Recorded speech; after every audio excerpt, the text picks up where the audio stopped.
फला तुतिइल काफिरीन वजाहिदहुम बिही जिहादन कबीरा।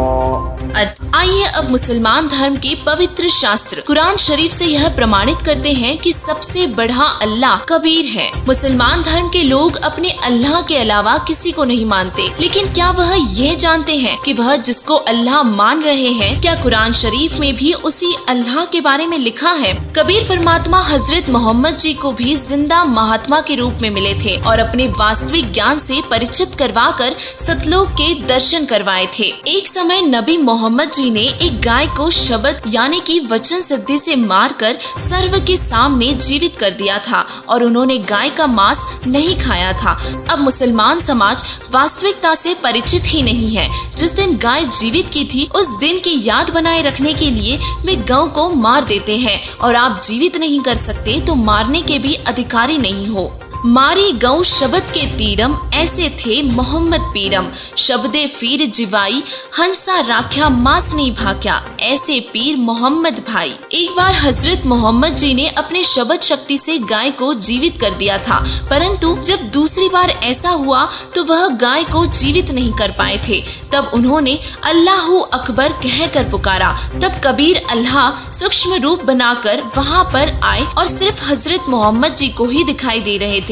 तब कबीर अल्लाह ने ही उस मरी हुई गाय को जीवित किया था और तब उन्होंने कहा था कि मैं ही हूँ अल्लाहू अकबर। नबी मोहम्मद नमस्कार है, राम रसूल कहाया, 1,80,000 को सौगन जिन नहीं करत चलाया। अरस कुरुस पर अल्लाह तकत है, खालिक बिन नहीं खाली, वे पैगंबर पाक पुरुष थे साहिब के अब्दाली। अगर आपने वास्तव में अल्लाह को पहचान लिया है तो उसके आदेशों से भी आप बखूबी रूबरू हो जाएंगे कि अल्लाह का ऐसा कोई भी आदेश नहीं है। तो सबसे पहले आपका यह जानना जरूरी है कि वह अल्लाह कबीर है, जिन्हें पवित्र कुरान शरीफ में अल्लाह कबीरन कहा गया है। पवित्र कुरान शरीफ में सूरत फुरकान नंबर 25 आयत नंबर 19, 21, 52, 58 और 59 में भी प्रमाण है कि वह अल्लाह कबीर है। पवित्र कुरान शरीफ सूरत फुरकान 25 आयत 52 में कहा है कि फला तुतिइल काफिरीन वजाहिदहुम बिही जिहादन कबीरा। अर्थात तुम काफिरों का कहा मत मानना, क्योंकि वह कबीर को पूर्ण परमात्मा नहीं मानते। कबीर अल्लाह के लिए संघर्ष करना, लड़ना नहीं। सूरत फुरकानी 25 आयत 58 और 59 में कहा है कि हे पैगंबर, उस कबीर परमात्मा पर विश्वास रख जो तुझे जिंदा महात्मा के रूप में आकर मिला था। वह कभी मरने वाला नहीं है। कबीर अल्लाह पूजा के योग्य है और पापों का विनाश करने वाला है। फजाइले अमाल में फजाइले जिक्र आयत 1 में कहा है कि बल्लत कबीर बुल्लाह आला महादकूप वाला अल्लाह कुम तरकौरुन। तुम कबीर अल्लाह की बढ़ाई बयान करो इस बात पर कि तुमको हिदायत फरमाई और ताकि तुम शुक्र करो अल्लाह ताला का।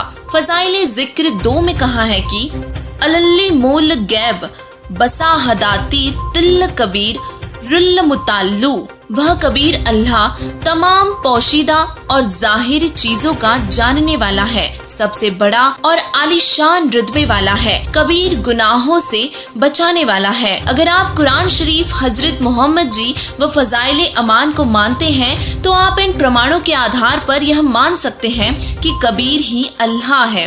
अब आपको मुस्लिम समुदाय में पीर फकीरों के साथ हुए चमत्कारों के आधार पर यह प्रमाण देते हैं कि कबीर ही अल्लाह है। दिल्ली के बादशाह सिकंदर लोधी को भी कबीर परमेश्वर जी मिले थे और सिकंदर लोधी के जलन के रोग को सिर्फ आशीर्वाद मात्र से ठीक कर दिया था। तब उन्होंने भी माना था कि अल्लाह कबीर ही है। और भी मुस्लिम शासक हुए हैं जिनको कबीर परमात्मा मिले थे, जैसे कि बीर देव सिंह बघेल, अब्राहिम अधम सुल्तान, शेख फरीद और राबिया को भी कबीर परमेश्वर जी मिले थे।